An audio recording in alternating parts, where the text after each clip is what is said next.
So I have good news for you, and I have bad news for you. How often have we heard that expression, right? There's good news and there's bad news. And in this gospel today, there's a classic case of this. There's good news for us, and there's bad news for us. And so let's start with the good news, obviously. The good news that we find in this gospel is that God has forgiven us with an incredible amount. Regardless of what we do, if we come to God, He'll always forgive us.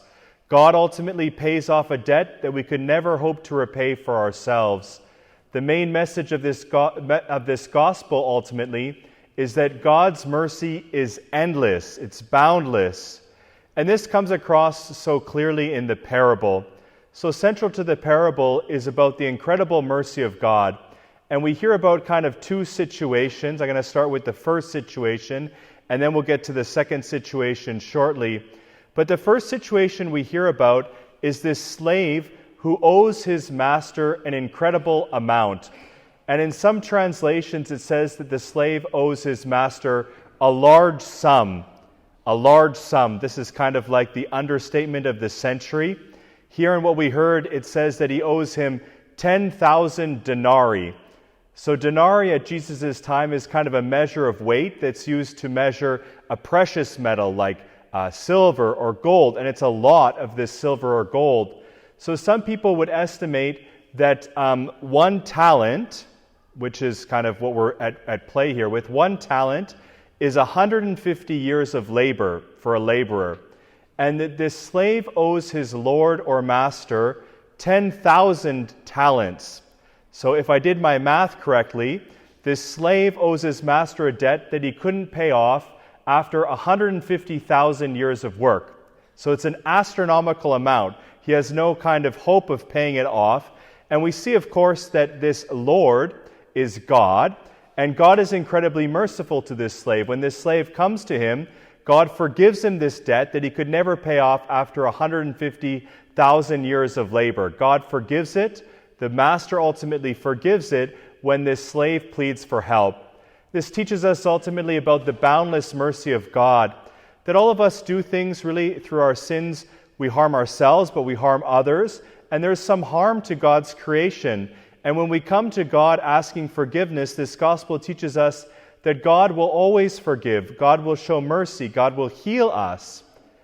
Throughout history, of course, different theologians have tried to explain in various ways what Jesus has done for us.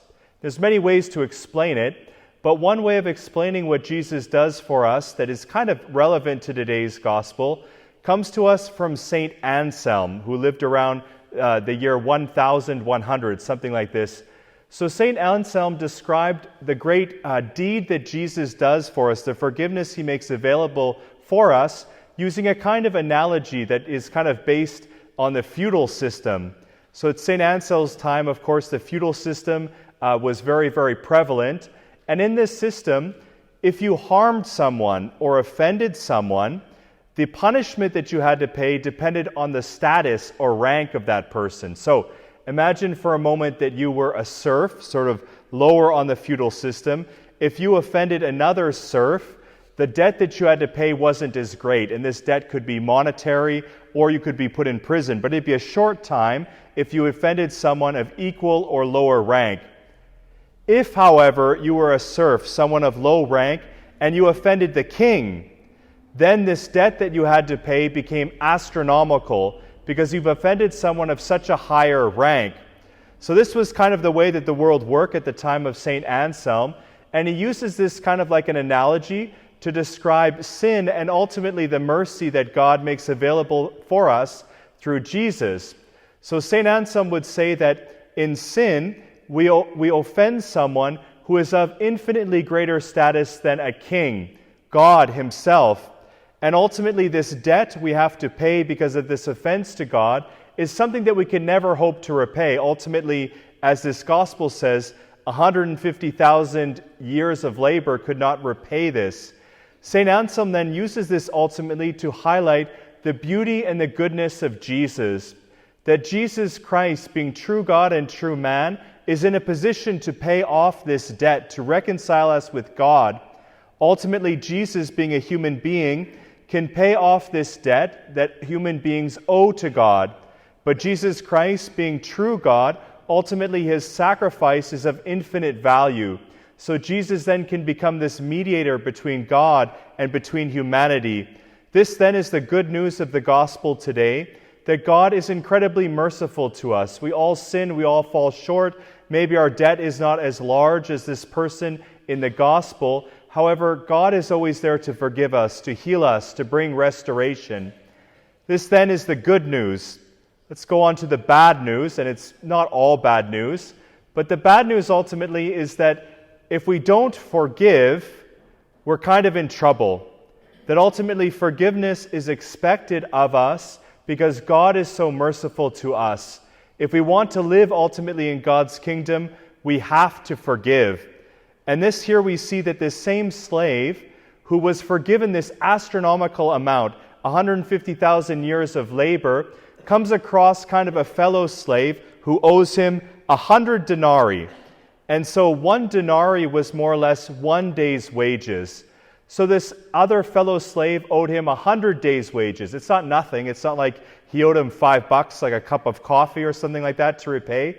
It's a big enough number, but it's just kind of absurd to the other slaves when they see how he's been pardoned so much by his Lord. Ultimately, he won't show that same mercy to someone else.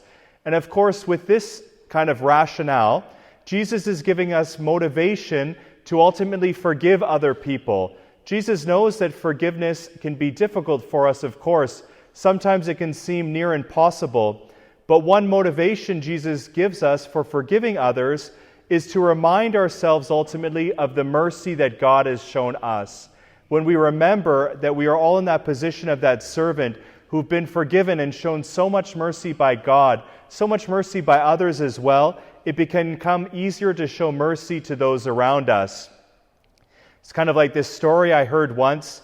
There was this man that was describing the change that happened in his life about how he viewed his boss, how he's able to show some forgiveness to his boss after he became a Christian.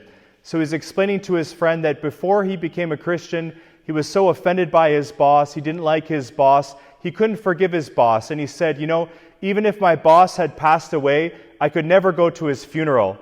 And then he says a big change came when he became a Christian. He said, now I'd be willing to go to my boss's funeral any day of the week.